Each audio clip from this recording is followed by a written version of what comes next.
She never slows down.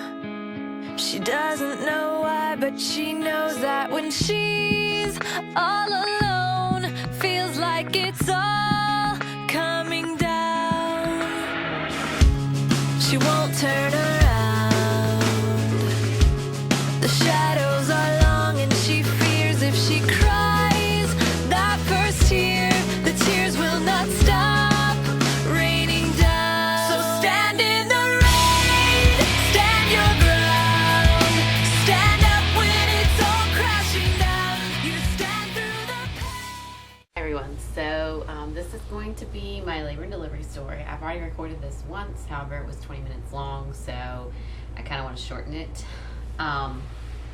So at my 38-week doctor's appointment, which I was going twice a week, so I would just consider it my 38-week appointment anyways, but I had an ultrasound, everything looked good. I had a non-stress test and everything looked good there too. So my doctor though, she wanted to do a membrane sweep. She asked me if she could do a membrane sweep, which I knew she was probably going to, just because they wanted to get her out. They diagnosed me with intrauterine growth restriction at 36 weeks when they found out that she was 5 pounds and 1 ounce. And she was in the 8th or 9th percentile. He was like the 8th percentile. And any baby below the 10th percentile is considered a IUGR baby, intrauterine growth restriction baby. However, I don't believe that I had it because genetics play a huge part. 90% of the time it's genetics. And considering that all my tests were coming back negative, I don't believe that I really had it. So she does the membrane sweep at 38 weeks. I allowed her to do that. That was not originally in my birth plan, but of course your birth plan doesn't always go as planned. So I decided to go ahead and do the membrane sweep and see what it would do. I didn't think that it was going to work anyways. So after my appointment, I still had about 2 hours left of work time that I had to go and do, and I started immediately having contractions. They were irregular contractions though, so I was like, well, they're probably, I'd read online that with the membrane sweeps you usually get irregular contractions, so I thought, well, it's probably just regular contractions, this is nothing. They started to become quite painful as I was leaving work, and I think a lot of my coworkers saw that I was in a lot of pain. So they're like, I think you're gonna have this baby tonight, and I'm like, no, I've got 2 more weeks, there's no way. So when I went home, I made dinner, tried to stay in routine as much as possible, and then at 6 o'clock we went on our usual walk that we usually do every day, which is a 2-mile walk around our neighborhood, and got back around 7. And I was having, contractions all throughout the day, all throughout the evening, the time that I had gotten the membrane sweep up until I went to labor. But at around 7, I went downstairs, 7:30, went downstairs, rolled on my birth ball, and was, playing on the computer and watching YouTube videos and stuff. And then they started to get a little more painful, so I was like, well, I'll go lay down, maybe they'll go away. If it's true Braxton Hicks, then they'll go away. When I went to lay down, they got even more intense. So they were throughout the evening, they were about 20 minutes apart. And then they started to become about 10 minutes apart, and they started coming closer and closer together. I wasn't really timing them, so I'm just kind of guesstimating at this. So then after they became more intense, when I was laying down, I got up and got into the tub to see if maybe that would relieve some of the pain, because with my false labor, that really helped a lot. So I was just, taking the warm water, splashing it over my belly, and then all of a sudden my water broke in the tub. It was a huge pop, and a lot of people tell me that it's just a trickle when it first comes out. No, this was not like, this was like the movies where like the water breaks and a gush comes out, because a huge gush just came rolling out. And then when I got out of the tub, it was a trickle, a very fast trickle, and it was from the bathroom, a trail from the bathroom to the bedroom, And I just started screaming for my husband. My water had broken. I was standing there staring at myself in the mirror, and I just thought, my water has broken, the cushion is gone, now I'm going to have some really bad contractions. And as soon as the thought hit me, a really bad contraction hit, and it started off the top of my stomach and worked its way down. So I knew that this was like real labor, of course, because my water had broken and everything. So then I'm rushing around trying to get stuff in the car because we did not pack the car up. We had packed our things, but not the car. We should have, because it was a warning at 37 weeks when we didn't have all this stuff done. So then my husband had to call my grandparents, and I am still running around trying to I put a big pad on because I didn't want to get water all in the car. My husband's running around trying to get my daughter ready to go to the hospital because they had to take her there. They live an hour away. So it was just very chaotic. I get in the car and I'm timing my contractions. They're 2 minutes apart. They're lasting a minute. So I'm only getting 30 seconds to a minute to really rest and relax and regather myself. And I'm just screaming in the car, I want the epidural, I want the epidural. And on the way to the hospital, my husband had left my daughter's cup on the top of the car. That rolled off into the intersection. He jumps out. Of course, this is like 10 o'clock at night, so there's no cars around. He grabs the cup.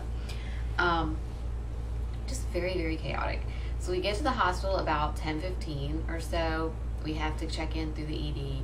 The ED is swamped. There's people in there. I'm screaming. People are scared of me. They grabbed a security officer to get the key to the quick service elevator, I guess you could call it. It's a trauma elevator that they can call with a key. So anyways, so we get on the elevator and I'm still having contractions. It's just horrible, horrible pain. We get up to the floor. And Brandon's like, oh, we surpassed the triage. I'm like, Brandon, my water has broken. They do not care about triage. And we had called the doctor and told her that my water had broken, and she was on her way up to see me and everything. So the nurse, when I got there, she checked me and I was 3 centimeters. She knew it was my water. She's like, oh, this is your water, definitely. It's still gushing out. By the time I got to the hospital, my huge pad was soaked with the fluid. So then they checked me. I was a 3. The doctor comes in, and this was only about 5 to 10 minutes later, and she checks me as well. She says that I'm between a 3 and a 4, and I can't remember what my face meant and all that was, but I just remember her saying I was between a 3 and a 4. So then I'm like, I am ready for my epidural now, even though I had planned for a natural birth. I needed that epidural. I was so scared and did not know what was going on. I had never gone into labor on my own. With my first one, I was induced, so I was just scared to death. So it was about 11:30 midnight before I even got the epidural, and they had to do a fluid bolus, which made my feet swell huge. I mean, they were just like really puffy afterwards, and I'm like, when is this gonna go away? So the epidural, at first it was dulling the pain, but it wasn't taking it completely away. And they're all looking at the monitors, and they're like, your contractions are coming hard and fast, and not giving you much of a break in between. We're gonna give you some more medicine giving like a little bit of bolus into the epidural, which I was a little afraid of, because with my last epidural, whenever they bolus medicine in, I would scream out in pain. Excuse me for a minute while I get Miss Hannah here.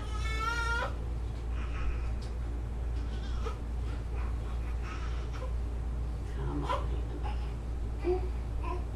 Get that line out of your face. It's okay. It's okay. So anyways, I got the epidural and everything, and it started working about 30 minutes after that, or 45 minutes really. And then they just kind of monitored me. They had me like laying flat because my blood pressure dropped, so they had to give me epinephrine to bring my blood pressure back up. They gave me oxygen because I was at 92%, and Hannah's heart rate was not doing very well with the contractions. It was dropping down, but then it would recover really fast, so they weren't too worried about it. So I had a really great nurse. She came in and she would roll me, every so often, just to get me moving around. So she'd roll me from side to side to side to side, and she's like, this will help your cervix dilate. We just don't want you to stall out in labor. And so I was really afraid because I had gotten the epidural at like 4 centimeters and did not know if I was going to even dilate any more than that because I got the epidural so fast. So then after about, I guess this was around 3:30, she came in and she said, I want to check you again to see if you progressed any. So they did give me a little time to progress. And she was checking me and she said that she could no longer feel my cervix. And it alarmed me because I didn't know what that meant. She said, you're 9 centimeters and you're like almost ready to push. Yours only like a small, one side of it was, my cervix was left. That was it. And she could feel Hannah's head at this point. She was definitely way down on pelvis. So she, going back a little bit, they only did like 1 in and out catheterization. I didn't have to have a Foley, which was great because with my induction I had a Foley because I had the epidural, but I did not get a Foley. She said that if I had to have more than 4 in and out casts, that I would have to have a Foley. However, I only had the one. So they want to keep your bladder empty because it helps with dilation. And so I just could not believe that I was a 9 because with my last one I only got to a 5 and that was it. And I just like bypassed the 5 very quickly. It was so fast.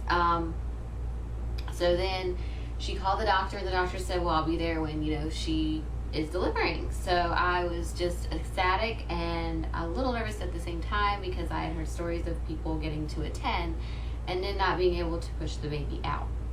So around 4:35, they came back and checked me. I was fully dilated and her head was like right there. So she got me to do a couple practice pushes. She said, your pelvis is great. You're gonna be able to get this baby out. So I was very hopeful, but I was still nervous because I was just like, I gotta get this baby out now. I'm 10, I just gotta get her out. So they did a couple practice pushes and they did like the laboring down and all that. And I did some practice pushes and the baby's head was right there. I could see it, like they got the mirror so I could see it. And by the way, I didn't even give them a birth plan. I had it. And when we were at the pushing stage, we told them exactly what we wanted in that stage. They had basically gone by our wishes with all the beginning stuff. I was able to drink fluids during my labor. I was able to have Coke and popsicles, ginger ale, all that clear liquid stuff. So I was happy about that because with my last labor and delivery, I didn't get to drink anything except for ice chips. So I was happy that they were allowing me to have at least a Coke or ginger ale or something to keep my energy up. However, I did not have a lot of energy because I worked that day from 8 to 4:30. Gone to a doctor's appointment. I was just very worn out. So anyways, going back to the pushing, I pushed for about 15 or 20 minutes and then she was out. They said I was a great pusher for being a first time vaginal birth person. So I just knew I had to get her out vaginally. I was not going to have a C-section being so close to having her vaginally.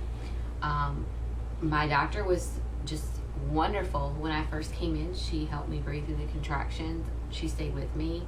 She helped me focus until they could get the epidural to me. I have no idea because it was like an hour afterwards that I got the epidural how far dilated I was at that point because I was dilating so quickly. And my total time for like labor and delivery was about 7 hours, whereas with Ella it was like 14, and I ended up with a C-section. And then I did have a small tear, but it was in the inside and not on the outside. They did not have to do episiotomies or anything like that, and I don't think she would have anyways, because normally they just let you tear on your own. She did do perineal massage. I noticed when her head was coming down and tried to come out. So I think that helped a lot. But I did have a second-degree tear in the inside, and she said that it wouldn't be as painful because it was on the inside to go to the bathroom and stuff like that. So I'm 2 weeks out postpartum, and it's still like a little sore, but not really bad. The day after I had her, I went home. So I had her on a very early Tuesday morning, and I went home Wednesday afternoon. And I guess it was about 1:30, 2 o'clock. And I could walk down to the car. I wasn't having any pain then. I did not have to take any kind of narcotics. The whole time I just took ibuprofen, and I guess that's probably because I didn't have like a huge tear, but I just did not want any kind of narcotics because it just makes me so loopy, and I just wanted to be able to take care of her. And as far as breastfeeding goes, immediately after I had her, she latched on within 20 minutes. When she came out, I forgot to mention this, when she did come out, she only got an APGAR score of 5 because she was purple and she was not breathing. She was not crying or anything like that. I wouldn't say she wasn't breathing, but she just was not crying, and they took her immediately over to, because I originally wanted skin-to-skin contact and everything like that, and they had put her on my belly, and they couldn't leave her there because they had to take her over and check her out and put oxygen on her little nose. So they gave her some oxygen, stimulated her, and her color returned to normal. They brought her over to me. She was only over there maybe 5 or 10 minutes, and they brought her over to me, and I was the first one to hold her, which that was so important to me because I was the fourth one to hold Ella. So, anyways, but she latched on immediately. She was rooting around on my chest, which I had watched a video in my breastfeeding class of this and knew this was going to happen, but I just could not believe it was like happening, like my own baby was doing it. You see it on TV and you're like, oh, will my baby do that? But she did, and she nursed on each side for 20 minutes. And I was just so amazed. This experience was just so much better than my last experience. By this time in my pregnancy with Ella, I was experiencing postpartum depression, and I am not experiencing any symptoms of postpartum depression. I'm doing so good, and I feel great, and I think like the day after, I felt like I could go right back to work and do that, but it was just an amazing experience. And if I ever have another baby, that's the kind of experience I would like to have again. However, we do not plan on having any more babies. This is our last baby, which is kind of bittersweet, just because it's the last of everything, so experiencing everything. I think that's kind of why I wanted my pregnancy to go to 40 weeks, just because I wanted to experience the whole entire 40 weeks. But she came at 38 weeks, which is fine. If you guys have any questions for me, just let me know, and thank you for watching.